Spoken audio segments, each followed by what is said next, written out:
I saw your picture at the booth, and there's a uniformed man here waiting for you.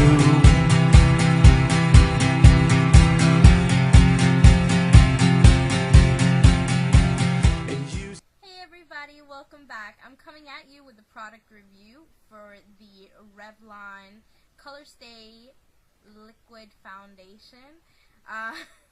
Sorry, it's difficult to remember everything I want to say. Okay, so here is the product. Okay, and it comes in a glass jar like this.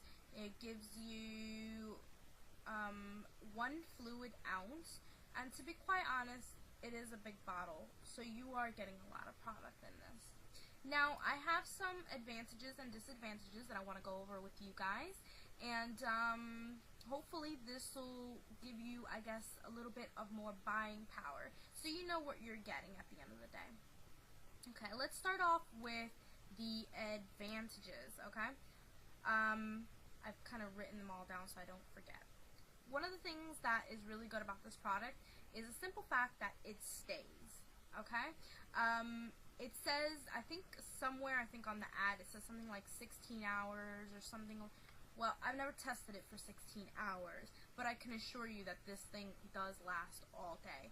And once you put it on, it's non-transferable, so pretty much it won't really get on your clothes. I mean, you have to really rub this bad boy for it to come off on your clothing. So that's a good thing, right? Secondly, the pricing. Right. The pricing is actually not too bad. I believe that I got mine for £8 roughly, but I know that there's a few places that are charging about £12 for it.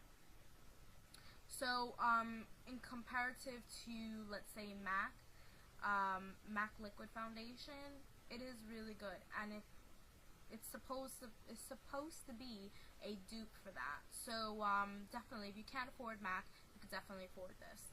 Another good thing, that the simple fact that they give you a lot of product does not mean that you have to use a lot of product.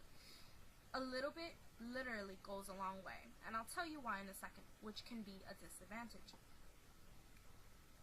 I'll open this thing up and we'll start actually talking about the things that I don't like about this product. You know what? They really could have done really well with this thing if they had just tweaked it a bit. I think a lot of people would have been a lot happier with this product. Let's see. Firstly, don't know if you guys can see that, but it is a hot mess in there. And it's the simple fact that it doesn't have a pump. So a disadvantage is the packaging in itself. You have to either A, pour it out onto either, I don't know, a little mixing thing, or anywhere that you can pour it onto, really, that's going to be sanitary. And you would use either a sponge applicator or your foundation brush. If you're going to be using this by yourself and you're not going to be putting it on anyone, then you could just take your sponge and literally stick it on and kind of, you know, guide it onto the sponge a bit. That to me, even like doing it that way, it's a pain in the butt because it does get everywhere. And it gets on the outside, and it gets all over your fingers. It's a mess. So really, Revlon, hello, okay? Pump. Everyone else is doing it.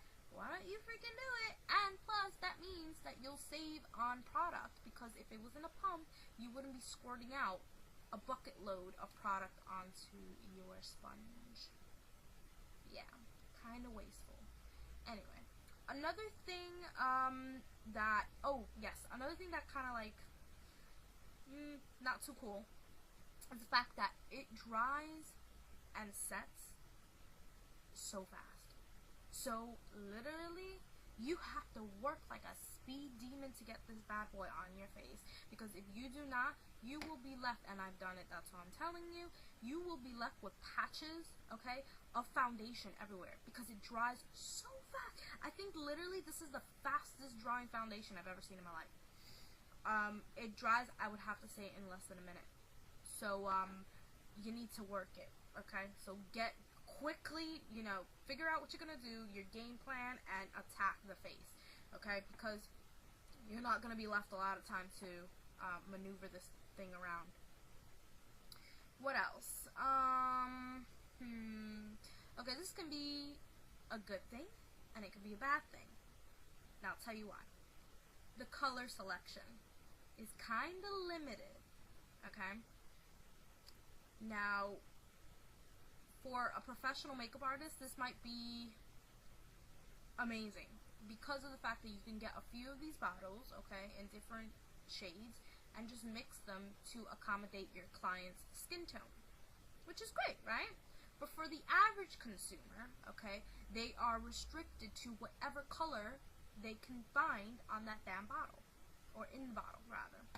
Now, the issue with me is the fact that I have olive, greenish, grayish, yucky undertones, and I don't have that pretty pink undertone that everyone else has been blessed with, okay?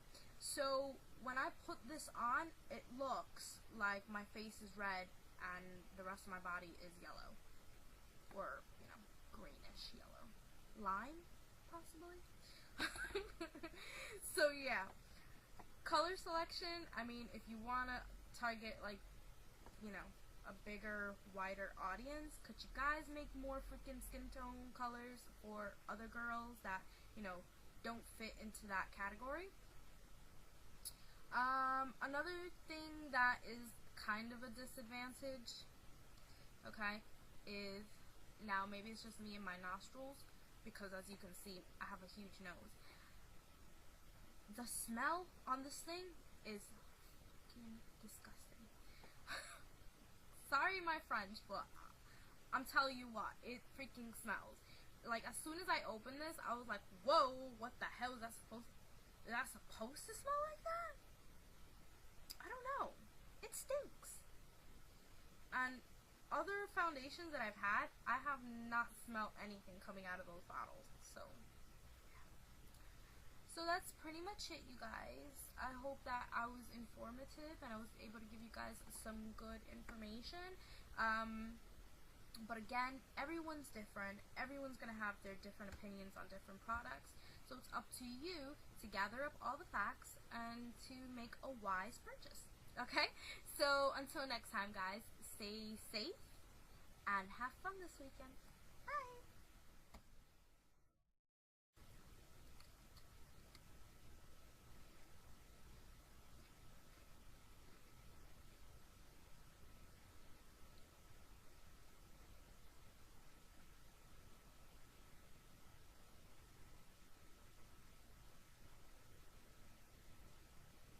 Cookie.